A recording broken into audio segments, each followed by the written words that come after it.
I don't know what this is, some fancy designer, but I got it for $40 at the thrift store. It was brand new, and these pants are from the thrift store, and mostly everything I wear is from the thrift store. But I do like designer stuff, but I would try to get it used because I'm a mom and we have to save money because that's what mom's doing. My daughter actually drew that little picture of me in the back by Baby Yoda. That's Of Baby nice. Yoda. I grew up all up in the Goodwill, man. Like my family we loved the Goodwill. My grandfather used to dumpster dive and like find, Really? yeah, and then I would get gifts like out of the dumpster. It was weird. You're What was like, no? It's not weird at all. It's not weird at all. What was your? in It's hindsight, not weird. it's weird. It's actually very common in LA. I used to actually work in a thrift store out here, and we would get dumpster divers. We would have to lock them up because they would make a big mess. But what was your biggest? What was your favorite gift that your grandpa gave you? Well, I mean, he didn't really give me too much memorable things. Like I can't actually uniquely remember one, you know? Like Okay. they were unremarkable, and I was quite young at the time. So Okay. I think one was like white plastic and rolled, and then like as it rolled, little bubbles would pop up. Like it would like Okay. have a spring, it would pop up things, and like a snow globe, but on a roller. So you like roll it, and then the snow globes popping up things. I don't know. That's my only memory. Maybe he got me. Interesting. Actually, he might have got me a spring rocking horse too. It was Oh, like a I horse on remember 4 those. springs, you know. You just go crazy on it. Yeah. Yep. Yeah, and we used to think that we were going places, but we were really just stagnant. One time I actually saw a house fire try and start. I had like this plastic bag or plastic like little crate, little milk carton looking thing, and I had a towel in there and some of those things that when you put in a pop gun, like a little roll of things that like have gunpowder in it and they snap. You're like, you know, can't remember what they're called now. And I had a D battery in there, a couple D batteries. That thing fell off the shelf, and the D batteries popped the little pop strip thing, and it caught the towel on fire. And I was like, oh, look at that. This is how house fires start right here. Like this fell down and created fire. Like, and then, you know, now I'm very careful. Like I watch out for, is this going to fall and do something, you know? It's a good lesson to Yeah. learn really early It on in is. life. It is. I have one more question before I ask you about Pulse. Sure. Actually, two more, but this one. I want your thoughts on what's happening with UST and Terra Luna. Can I ask that? I just Yeah, did. it's so easy. Well, I mean, so, God. How much of this should I say? Give me a If 3-minute rant. Okay. If you have a stable coin and you attempt to back that stable coin with stuff, and you have the option of more valuable stuff or less valuable stuff, more valuable stuff is better. And so what he did, his centralized decision making, single guy decision, apparently, I don't know. He decided that he would FOMO the top, against my advice, by the way. I told everyone it was a top a year ago. I was right. Everyone else was wrong. My top call's been in profit every single day for over like a year and a month now, except for one day where it made a fake out and then. Will you be straight my down paid again. group leader? No, but you can just copy my stuff for free if you want. So like it, you know, so he buys the top, just like Michael Saylor bought the top, just like the NFT guys bought the top. They don't understand that these are market cycles, and I believe in the 85% dip. It happens, and I've been through many of them, and people just don't think they're possible. New paradigm. You're like, yeah, new paradigm, wrong. You guys, the noobs, bought the top, and who's going to buy after you? So, you know, he takes his stable coins that he had and swaps them for Bitcoin. And then his peg gets attacked by a bunch of people selling the UST for other stuff. And then he has to defend the peg. So he bought it like 48 and sold it like 36. And so now he just has less reserves left. And so you cannot make the backing of a stablecoin stronger by getting wrecked trading. It doesn't make sense. Okay. And it's very like, hey guys, the world's richest guy in the world just bought. It's even legal in some countries. We're early. No, you're not early. You're late. You guys are the last to buy.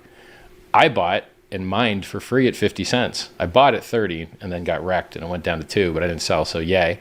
But like, you know, it's just they're stupid. Like Michael Saylor said Bitcoin was going to fail in 2013 and hasn't deleted the tweet, just like online gaming did. I had huge bags of Bitcoin, and then now he's wrecked. He's almost underwater. His average cost basis, I believe, is 31,000. He was underwater yesterday, underwater with other people's money and underwater with leverage. He took on leverage to get long at 46 or 48.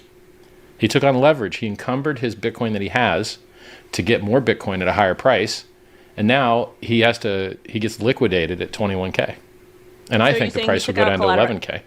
Do you think he took out collateralized loans? Yeah, he bragged about it. He tweeted about it and bragged about it. You know, he took on 200 million of leverage from Silvergate Bank with a Bitcoin collateralized loan, and it's just reflexivity. So now, instead of never having to get liquidated, now you've got a leverage position. And what are the 3 ways smart people go broke? Liquor, ladies, leverage. And I tweeted it underneath all the news articles right when it happened. And then like other people challenge me. So like this guy that has a paid newsletter, everybody that has a paid newsletter gets wrecked. It's hilarious to me. My like newsletter, Wendy's White Paper, is free. Nice. My newsletter, Wendy's White Paper, is 100% free, and I fund it all. And I let my guys talk about whatever they want to talk about that they're interested in. Yeah. It's doing okay. So this guy, Raul Paul, he's like a legacy guy. Apparently he's got a lot of money. He literally tweets 8 months ago, I am irresponsibly long Ethereum. This is the largest position I've ever had in my life. It is 10 times larger than any position I've ever had before. And he thinks the price is going to go up. And I'm like, no, you're going to get wrecked. And I posted it right there. This is how smart men go broke. Liquors, ladies, or leverage. Same post for him. And then we just wait. We wait 8 months. And now the Ethereum price when he did that was 4,800. Now the Ethereum price is 2,200. I was right. He was wrong. And I do this over and over and over and over again for years. And I break these noobs over my knee. I break their spines. There's a trail of dead bodies for people that were wrong. And people like to talk trash. There was only like 2 coins that ever tried to approach Hex's gains ever. SafeMoon and Luna. Wrecked. They're destroyed. And Hex is doing great. If you'd bought Hex if you'd sold Bitcoin the day I called top and bought Hex, you'd still be up tenfold your money right now. Maybe eightfold. 100% perfect flawless operation. While everyone else cries and get wrecked. So, and that's just Hex. And people, whatever, you don't like Hex, we could talk about Pulse. That's fine. Pulse is the world's largest free airdrop, so they'll like it. We're gonna talk about all of it, but I like to ask questions. Oh yeah, so the Luna guy. So basically now what he has, and by the way, the Luna price collapsed like 50% over the last week or more. A centrally managed stablecoin with insufficient reserves, where the guy managing it gets wrecked within 1 week, or like 3 weeks. It's not a recipe for success. And if you look at a stablecoin backed by crypto, I'm probably going to release a stablecoin at some point, so I don't want to give away all the tricks. But he's doing a lot of things wrong. I was actually going to ask you. I was going to ask you if Hex or Pulsechain is planning on doing a stablecoin. Well, sure. I mean, I attack things by order of value, right? So what is the most valuable thing in crypto? Layer 1 networks. Okay. What is the most valuable use case in crypto? Value storage. All right, Hex. What's something that's not monetized in crypto that is monetized in legacy markets? Time value of money. Okay, that's Hex. What about trading? All right, we got PulseX for that. What about wallets? We're working on that. I got a full-time guy working on that. I've got about 14 devs now. 2 or 3 of them are still not on ramp because they've got to wait the 30 days with their previous employer. And then like OpenSea replacement, which someone else is already doing in the Pulse community, but if there's still a ton of money in it, it'll probably just do it anyway. I look, I'm like, all right, who's killing it? Let's go do that, because we can do better than all these guys. Like their stuff all sucks. It's always down. They just don't know how to do things right. But Why do you think their stuff sucks? Well, it's always down and broken and doesn't work and gets wrecked, and the price is terrible. Luna wrecked, SafeMoon wrecked, Bitcoin wrecked, Ethereum wrecked. Ethereum has been down 95% since Hex has existed. Has it ever been down 95% since it's had a market? No. But Ethereum has. Ethereum isn't down 90. Well, it's not down 95%. No, it went from 1400. No, it went from 1400 down to 88. That was a 95% drop. Yeah, but that wasn't that long ago, right? Like, I'm not going to forget it happened. Well, of course, no, I'm not saying to forget it happened. Yeah. It's important.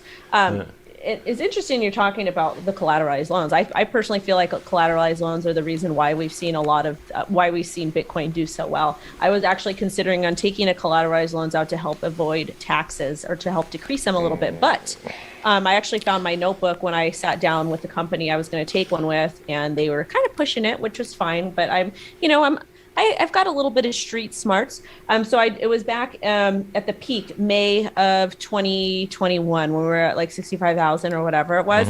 And I says, I'm not going to do this because then I'm going to end up getting liquidated. And sure enough, I'm glad that I did. Yeah, I'm glad that I didn't. The only way I would take out a collateralized loan is when we're down like 50 to 70%. I would feel comfortable then. Your risk would be a lot lower at that point. Sure. Yeah. Yeah. So like, and this is the other thing that's so funny to me. I see all these people posting like, how did you know it was the top? What was your top sign?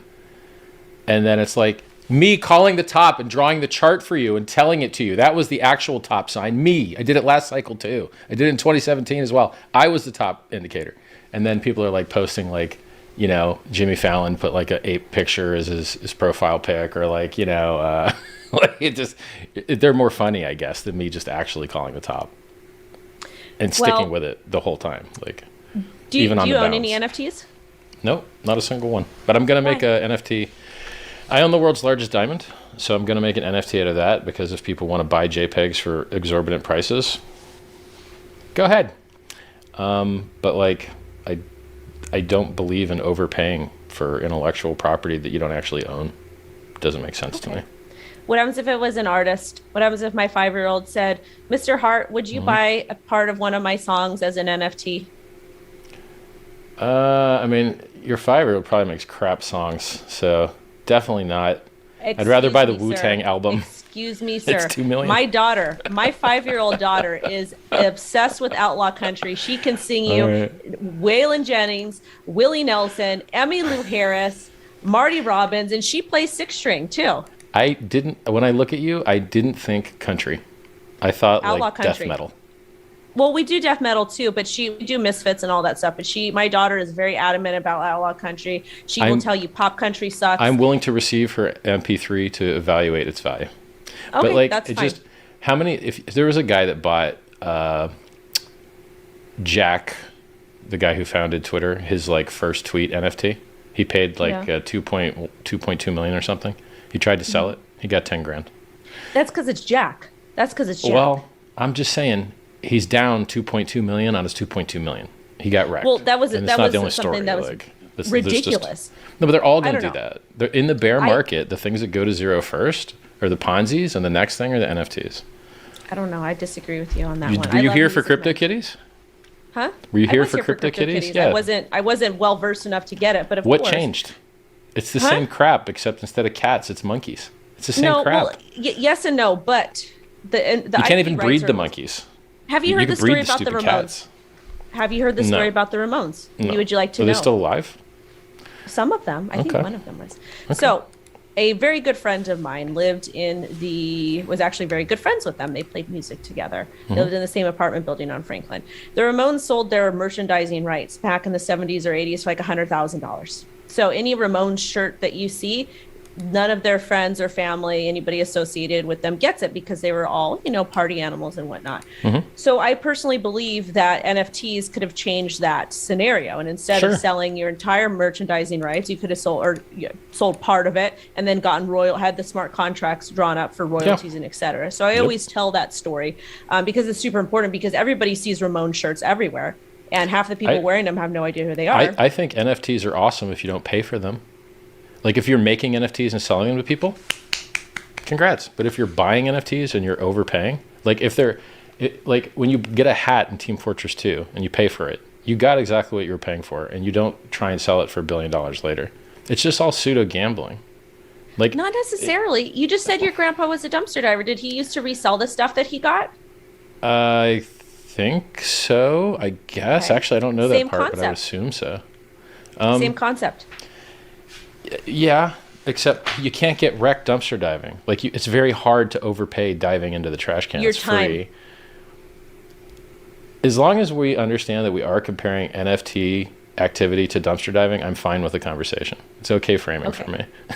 Okay. So guess what? The way I was able to pay for community college, the way I put myself through community college is I was able to go thrift store shopping and I would buy used designer goods and then I would resell them on eBay. Nice. And to me that's a similar mentality with some of these NFTs. That is, you wait for them to drop and then you resell them on the secondary market, et cetera. Some of them could be rare vintage things that may be worth value later on. But I just see a lot of different use cases for artists and creators with NFTs. I agree with that's my that. hill. But just remember, I love Music Men. the number of artists that will be helped out by NFTs is probably like 100 or 200 total, since it's like inception for years. And the number of people that will get wrecked buying the top is like 100 or 200,000. And so as far as like helping the humans, the amount of horror created by pretending that serial numbers loosely related to JPEGs that may or may not still even be hosted on the internet because they don't even upload them to the stupid blockchain most of the time. It just wrecks the humans. Like it's not, and then they're out of crypto for good and they don't participate anymore. Whereas if you have a product with a durable product market fit that continues to provide a service